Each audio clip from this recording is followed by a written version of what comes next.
Hey everyone, it's Brittany and Katie with the Q team in Rochester, New York. We're back today with our FAQ series, questions that we get asked frequently from our buyers. This week is, how many houses should I see before I write an offer? So the answer is that there's no magic number. It may be one house, it may be 30 houses. I know. We have people who go and look at one house and they're like, this fits everything that I'm looking for. It checks all of my boxes. It's within my budget. I love it and I want to try to buy it. And then we have some people who look at, the first few and they're like, I don't like this about it. And then they look at a few more. They don't like it. They figure out what they like once they're in the houses. And sometimes they look at 20 or 30 before they find one that really checks all of their boxes. Mm-hmm. And so oftentimes what we like to explain to our buyers is that before you are actively walking through a house, oftentimes you've already kind of done your pre-homework. You've been looking online for months, sometimes years. It's true, and it's true. Right? Yeah. But really, you've been doing that kind of browsing online to really get a feel for what you like. You've been looking at pictures of homes. You've been looking at different criterias. Some people maybe have kind of wandered through open houses in their spare time just to kind of get a gauge of like what they like and what their must-haves are, what their wish list is. And that oftentimes really helps you narrow in. So by the time that you actually start actively looking and walking through houses with your realtor, you already kind of know what you want. Mm-hmm. So most often, those houses that you walk through are going to be ones that you really like.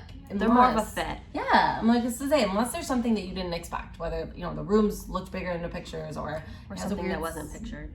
Yes. Sometimes that happens. Sometimes Weird smells. You can't smell pictures. Right. And not scratching stuff. Exactly.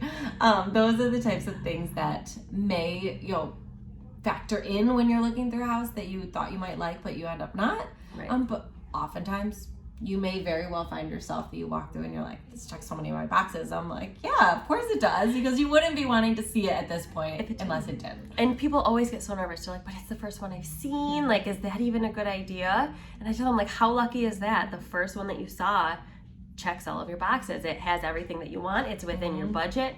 And then I remind them what Brittany said, that they've already looked online. But on the other side of that, there's people who look at their first few houses and they're like, well, I thought I was going to like this, but I don't. Mm-hmm. So then they adjust their criteria and then they relook again. And that's fine. Yeah. It doesn't matter if you look at one and want to write an offer, or if you look at 20 before you decide to write an offer. It's about what you want and what's on the market and if it fits or not. Yep, and your personality and your style and all that, and like how your brain works. I mean, some people are like, all right, let's do this, ready to go, and then other people may need a little bit more time to really process the whole big process that it is. And that's a good point, because with this with the delayed negotiations, if somebody's not seeing it hit the market for a few days, sometimes they feel pressured if like offers are due tomorrow and they're like, right. I need time. Especially if it's one of the first houses they've looked at. They're right. like, oh gosh. In that instance, we say, if you are not 100% sure, right. don't. We can wait. There'll be more. Right. But we oftentimes see first-time buyers are the ones that are the ones sometimes need to go through a few to really get a feel, because they may not have been through every style of house. They may think they like this style. They walk through it and they're like, this doesn't work for me. Right. So those are the types of things that we like to help you with, walk you through. And basically, I guess the moral of the story is there's no right answer. There's no number of homes that is necessary for you to see before you pull the trigger on what feels like it's the right one. I was just going to say, it just has to feel right for you. Whether it's the first one or the 10th or the 30th one. We're here to help regardless.